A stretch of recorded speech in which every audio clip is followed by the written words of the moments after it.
welcome to another edition of Spoken Voices. Glad you can join us today. Today we're on location, and we're on location at the Palace Theater in Waterbury. And we're going to get a guided tour with Miss Sherry.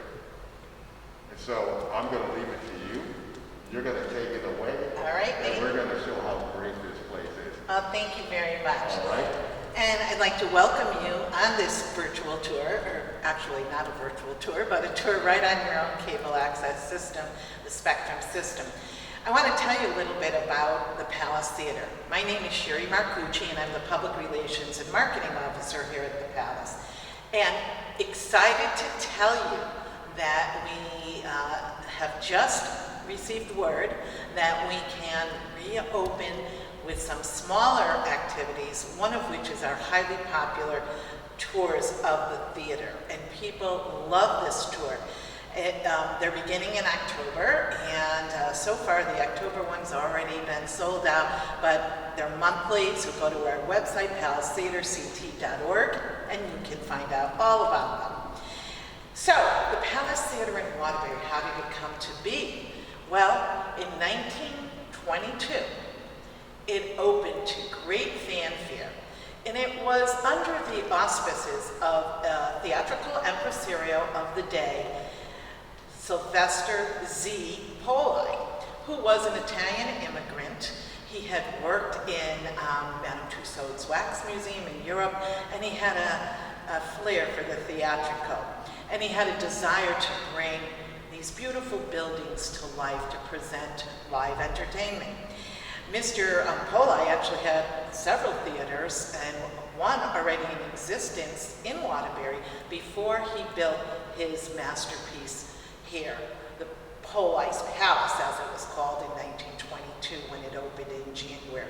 We're actually getting ready to be celebrating the 100th anniversary in just under a year and a half, so we're very excited about that. The theater, if you are seeing it for the first time, is quite grand and very majestic.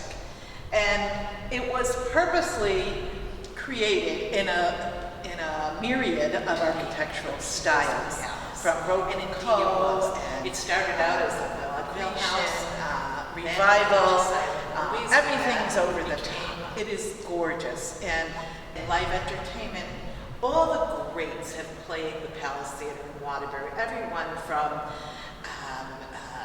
Bing Crosby, Frank Sinatra, Rudolph Valentino from the silent movie era, as well as in the 1970s and 80s, it had by that time morphed into a rock palace. And so everybody who's anybody in the rock world played the Palace. Queen debuted Bohemian Rhapsody in North America, right on the Palace Theater stage. Bruce Springsteen, Bob Dylan, Mama Hoople, you name it, they played the Palace Theater in Waterbury. And it's exciting when we run into people who, back in their younger years, they saw many of these greats here. And now, after our reopening 15 years ago, we've brought back some of those people. We had a sold-out show 2 years ago when Bob Dylan played here. He hadn't been here in like 45 years, so it was a great and exciting evening to have that kind of icon here once again on the Palace stage. Come along and I'll show you some of the other interior spaces in the Palace. And now we're entering what we call our orchestra bar lobby. This is different than the space was originally. During the renovation that happened back in the early 2000s, before the grand reopening in 2005, some of the restored to the tune of $30 million. We had to make some hard choices. The theater originally had 3,600 seats, but 1,000 of those had to be taken out, and we're now at 2,600 seats.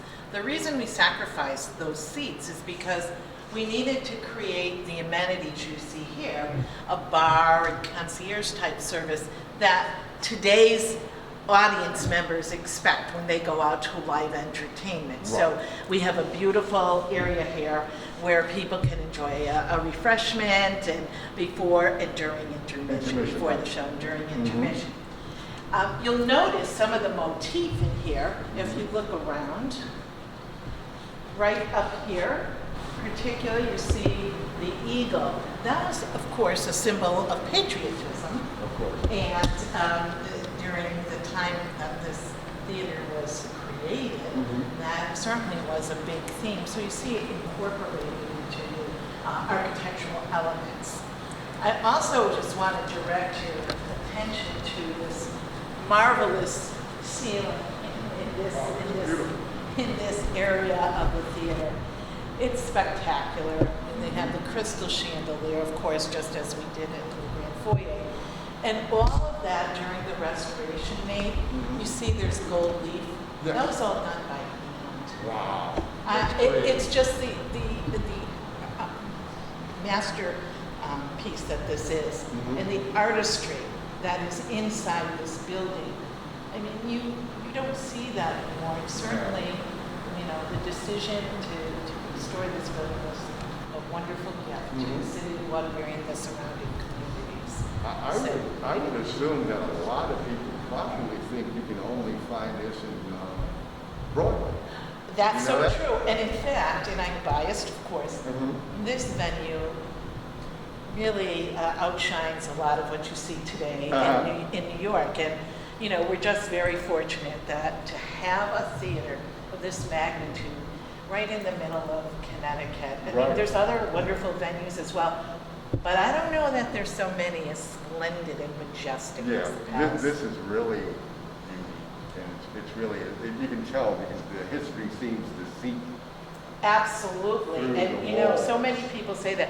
In fact, when we first came in and you see that beautiful grand foyer, I can tell, I call them my virgins, the people that are here for the very first time, because their jaws drop and they just stare at the splendor. They don't expect it. Because street side, it's kind of unassuming. It is. You don't know what you're going to see inside. And boy, people are just pleasantly surprised. Yeah, I can imagine.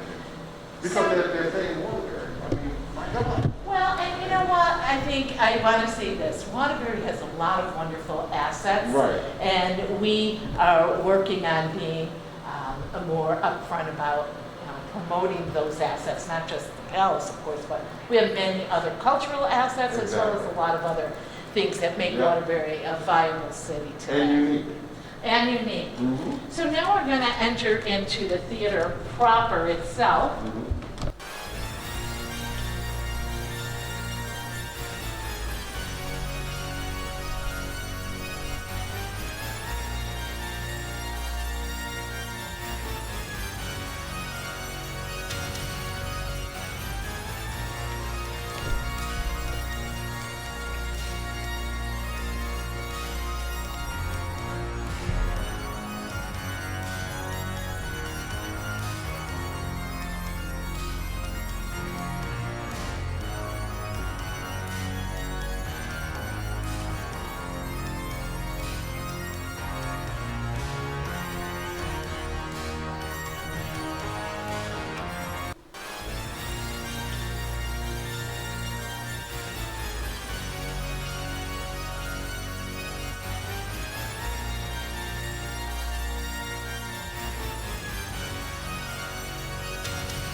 Now, one of the things people ask about the seats, are these the original seats? They're not. We had to actually, because they were in such disrepair, you know, the decision was it wouldn't be cost effective. So these are made to look of the period. And then upstairs, also, same thing. But one of the things that's different now is the size of the seat. Because people in almost 100 years' time, have gotten bigger. And so the seats in the orchestra level in particular are bigger to accommodate a bigger person. Right, okay. That is typical to them. Right.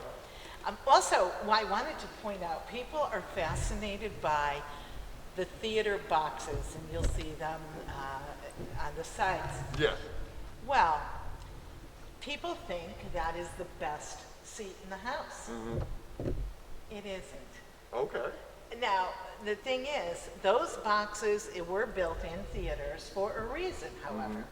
Not so much to see what was on the stage, but rather to be seen. Oh, So all the okay. important people sat up in the boxes, and all the other people, they could wave down and, you know, Right. kind of feel a little bit more important Right. than the ordinary folks. So Uh-huh. that's just a little theater inside Okay, the well, it lore. makes sense, though. And it's kind of funny and fascinating. Today, of course, you know, we try to have everybody feel the So same. what is the best seat? I'm sorry? What is the What is best the best seat?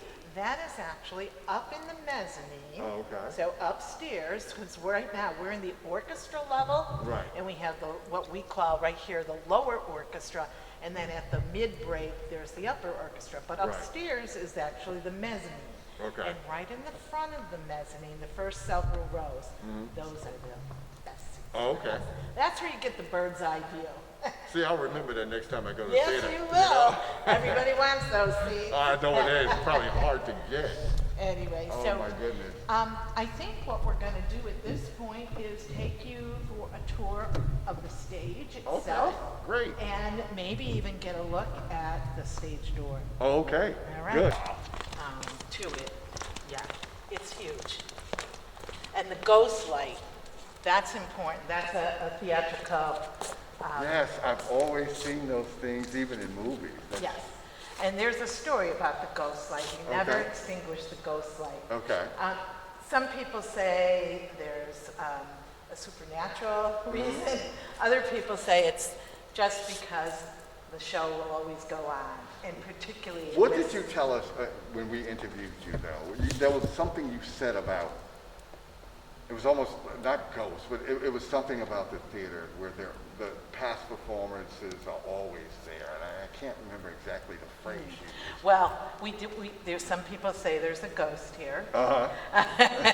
And, you know, whether there is or isn't, I don't know. It Right. depends what your belief system Right. is, I guess. Right. But some people are very, very firm that there is definitely the Yeah. presence of other entities here. Right. But the ghost light itself, that is theatrical history, legend. Every theater has a ghost light, and Right. it never is extinguished, because the thing about it is that if it's never extinguished, then the show will always go on. Right. And particularly now in this time of COVID, Yeah. and you know, we need our theatrical lore Right. to Yes. spur us on and give us some Exactly. hope that we are coming back. We know we're coming back, Of course. and it's just a question of time and when. You know, our core product is Broadway. Right. So when Broadway comes back, the tours will go out on the road again, Right. and, you know, we'll all be ready to rock and roll, as they Exactly. say. And there's always going to be the need for theater. Absolutely, no question about it. Always. People totally miss it, and as we've said before, when we talked earlier, you know, this telling your stories is what, it unites us as humanity. Of course. So, Of course. and you know what you find? There's not that much difference between Not people. at all. Not at all. Everybody's story is similar in some way, shape, or fashion. Yes, yeah, so. Of course. Yep.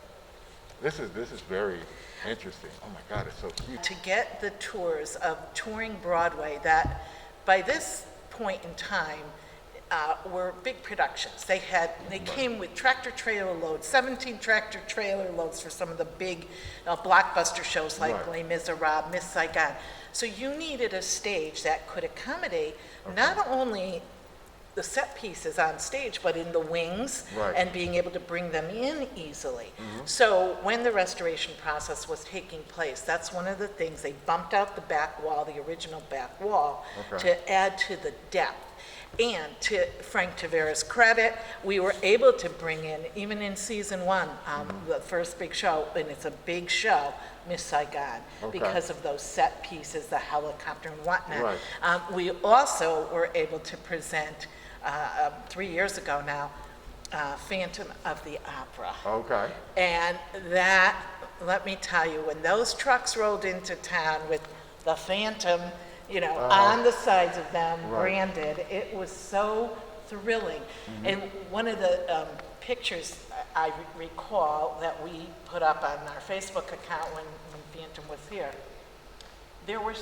they shut down East Main Street to accommodate all the school buses for all the schools that bought tickets. Wow. And it was just such a great shot. We took it from one of our upper windows with all the street shut down and all the school buses. Oh, that's So, great. you know, so the stage itself is important. And again, performers that come here, they love to come here. Not only is the stage fabulous and the acoustics, but we have great dressing rooms as well. Oh, And they okay. love They that. love them, So right? that's important.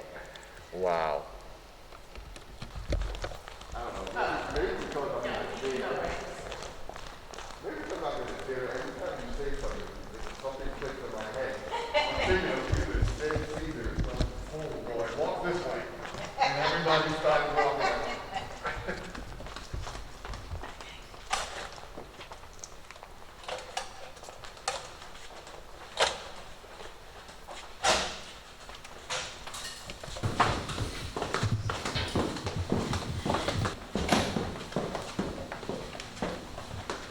Now, down here is where we have our green room, where the, So what is this? some people, so this started out as a wall, and during our 10-year anniversary in 2015, although we don't usually produce product, Right.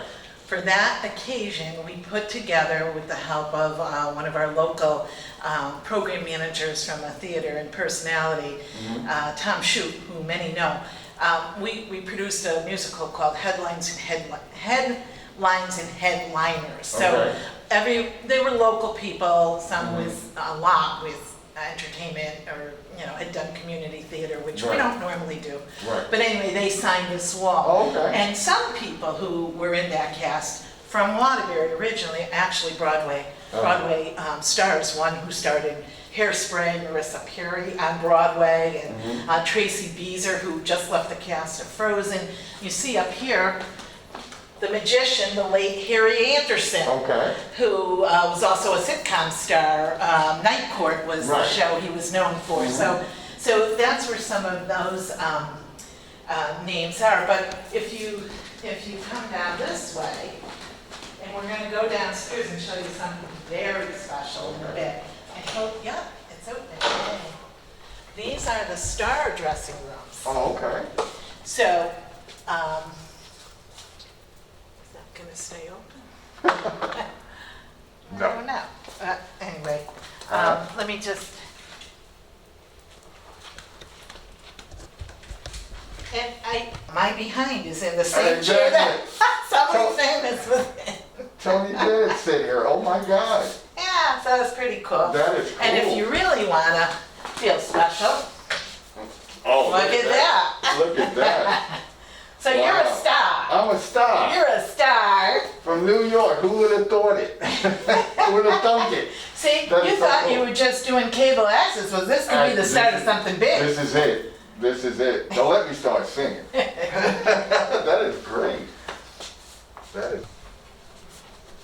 This room here, but that's not what's so interesting as much as if you start to look along the walls, you Right. see murals painted on the walls. Uh-huh.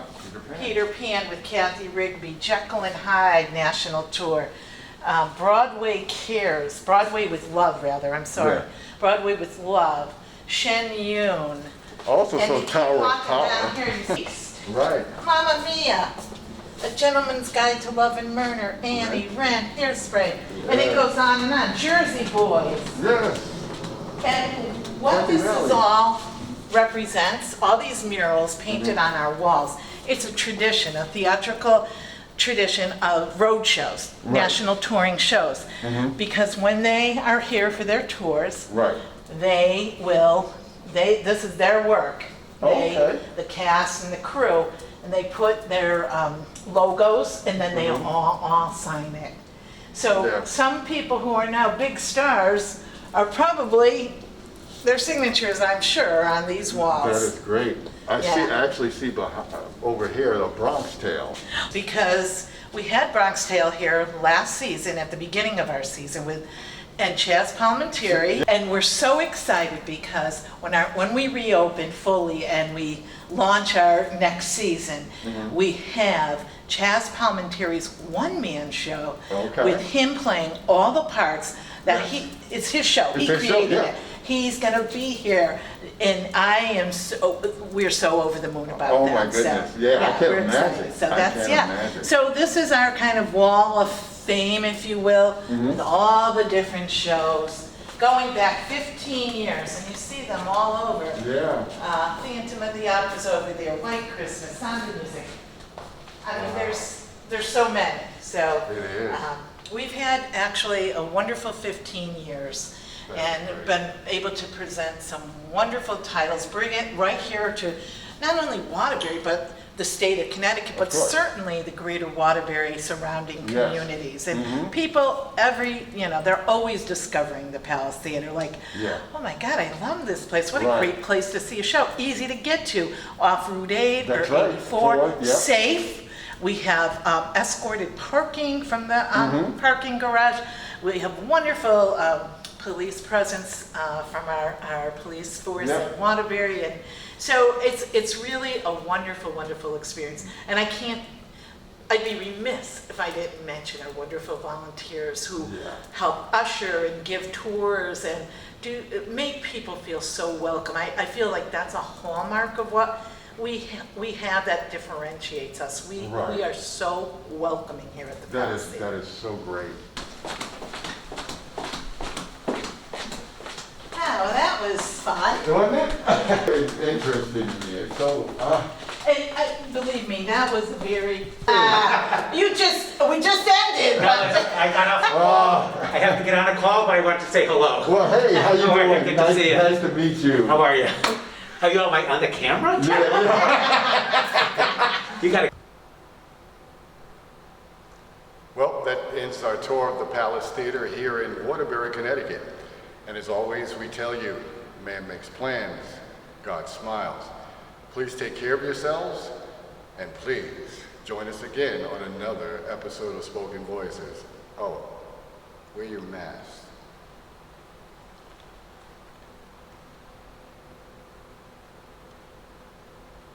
Take care of everybody.